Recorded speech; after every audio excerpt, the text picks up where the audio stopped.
Taven, this shit crank.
million black victims of Americanism are waking up, and they're gaining a new political consciousness, becoming politically mature. And as they develop this political maturity, they're able to see the recent trends in these political elections. They see that the whites are so evenly divided that every time they vote, the race is so close they have to go back and count the votes all over again. And which means that any block, any minority that has a block of votes that stick together is in a strategic position. Either way you go, that's who gets it. You're in a position to determine who go to the White House and who stay in the doghouse. You're the one who has that power. You can keep Johnson in Washington, D.C., or you can send him back to his Texas cotton patch.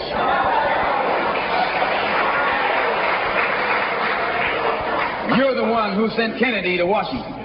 You're the one who put the present Democratic administration in Washington, D.C. The whites were evenly divided. It was the fact that you threw 80% of your votes behind the Democrats that put the Democrats in the White House. When you see this, you can see that the Negro vote is the key factor. And despite the fact that you are in a position to be the determining factor, what do you get out of it? The Democrats have been in Washington, D.C. only because of the Negro vote. They've been down there 4 years. And all other legislation they wanted to bring up, they brought it up and gotten it out of the way, and now they bring up you. And now they bring up you. You put them first and they put you last. Because you're a chump.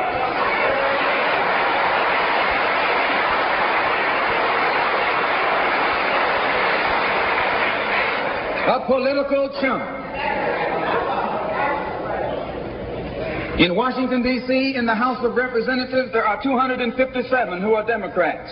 Only 177 are Republican. In the Senate, there are 67 Democrats. Only 33 are Republicans. The party that you bash controls 2/3 of the House of Representatives and the Senate, and still they can't keep their promise to you, because you're a chump.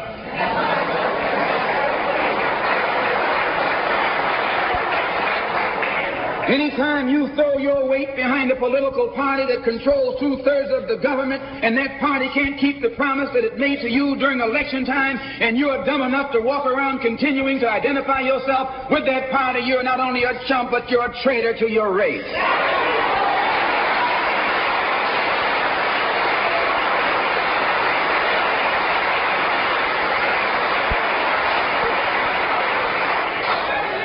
And what kind of alibi do they come up with?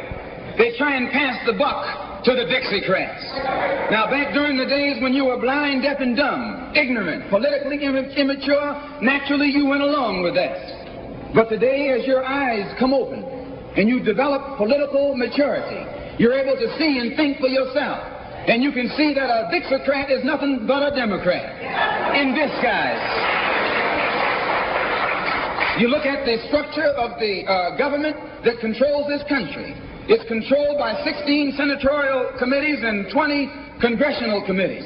Of the 16 senatorial committees that run the government, 10 of them are in the hands of Southern segregationists. Of the 20 congressional committees that run the government, 12 of them are in the hands of Southern segregationists.